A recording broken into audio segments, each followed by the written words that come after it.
Hi everyone, I'm Fazla Hamim from Speeching, and today's topic is an important one for parents who have just received a speech therapy disorder diagnosis for their child. It's natural to feel a mix of emotions, but remember, you're not alone in this journey. Let's dive into the steps you can take to ensure your child gets the support they need. And there, I have listed out 7 steps that I think are very important as a parent to go through, and let's dive in more. uh, but before that, let's just look at all the steps. Step 1 is understand the diagnosis. So once you get a diagnosis, it's better that you understand the diagnosis. Step 2 is communicate with professionals. Step 3, create realistic goals. Step 4, consistency is key. I will explain that later. Step 5, create a supportive environment. Step 6 is educate family and friends. And step 7 is to explore additional resources. So let's deep dive into these steps. So as I mentioned, step 1 is understand the diagnosis. So the first step is to fully understand the diagnosis. Take the time to research and learn about the specific speech disorder your child has been diagnosed with. This will give you insight into their unique challenges and how speech therapy can help. And I want to mention here that deep diving and understanding about the diagnosis does not mean you go Google search and try to look for what are the symptoms, what are the characteristics, and things like that, because Google might not give you the accurate results. So it's better if you go do your research and read research papers. So you can go check Asha Web, or in my previous YouTube video, I shared few of my favorite therapy websites that I use within therapy, and those websites have resources where you can use to educate parents and learn more about these disorders. And I also want to mention that understanding a diagnosis doesn't mean that you just try to read about the challenges. You should read about the success stories and understand that every disorder comes with their own challenges, true, but that doesn't mean that you just disregard the positives it might have along with it. For example, I did a post on dyslexic brain, where these children who were having challenges in school had a phenomenal uh, other skills, such as being able to be good at building stuff with memorizing numbers and things like that. So as I always mention, you should not always stick to just the negatives of a disorder, and you should always look at the positives that come along with it. So after step 1, it brings us to step 2, which is to communicate with professionals. So in this, you should establish open communication with speech therapists and any other professionals involved with your child, and they can provide you detailed information about the disorder, treatment options, and expectations. And I should always inform that don't hesitate to ask questions and seek clarification. If you have a question about your child, just ask, because we are more than happy to help, and we are more than happy to explain and make you feel more comfortable, make you feel more educated in this area. And next comes step 3, create realistic goals. So, setting realistic goals is crucial in a child's development. Work with your child's speech therapist to define achievable milestones.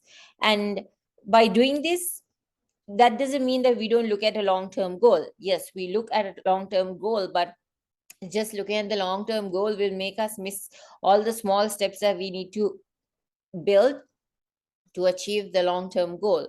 So, I also want to mention that progress might take time, but every step counts. So make sure that you celebrate each small victory as you go on. And then comes step 4. Consistency is key. As I mentioned before, consistency is key when it comes to speech therapy. Make sure your child attends all sessions and practices exercises at home. And Create a supportive routine which encourages regular practice. So, create a supportive routine that encourages regular practice. So, this takes us to the next step, which is create a supportive environment.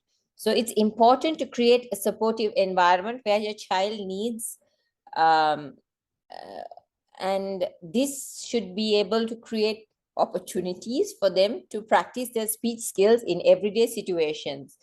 But I also want to mention that you should be patient and provide positive reinforcement. As I told you, the long term goal might take quite a lot of time, but we should celebrate each small victory.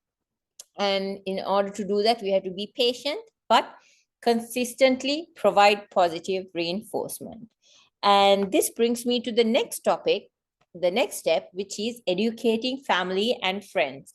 I have had many families who left the city or the school that they have been in after their diagnosis because they have felt like the community will not accept them. They will look down on their child. So that's the reason why it's important to educate the family and friends. Because apart from, and because educating your family and friends about your child's speech disorder will not let them look down on the child. This will foster understanding and patience among those who interact with your child regularly. And this is something important. And this brings me to step 7, which is explore additional resources.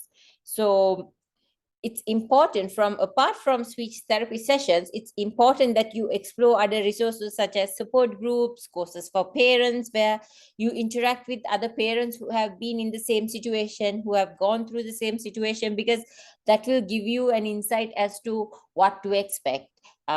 Each child is unique. Each child might have their progresses in different levels. One child might progress within a week, 1 month, 1 year. So it doesn't mean that it's being in a support group doesn't mean that you're trying to compare your child with another child. No, being in a support groups give you the opportunity to share your experience with others who will need it, because that that will show you that getting a disorder doesn't mean that's the end of the child. It will be the same old child that you have loved throughout your life, but it's just that he might have a few challenges and he will be needing a bit of extra support in doing whatever he has to do. But that doesn't mean that anything has changed in him or within him. So, in conclusion, I want to say that having a support group or being part of courses for parents, these can add a fun and educational dimension for learning, and it will give you more insight as to how to help your child and understand what your child is going through. So, in summary, I want to tell you that remember, your child's journey with speech therapy is a marathon and not a sprint. By understanding the diagnosis, communicating with professionals, and creating a supportive environment, you are giving your child the best chance at progress. Stay positive, be patient, and celebrate every step forward. Thank you for watching, and I'll see you in our next video. Bye.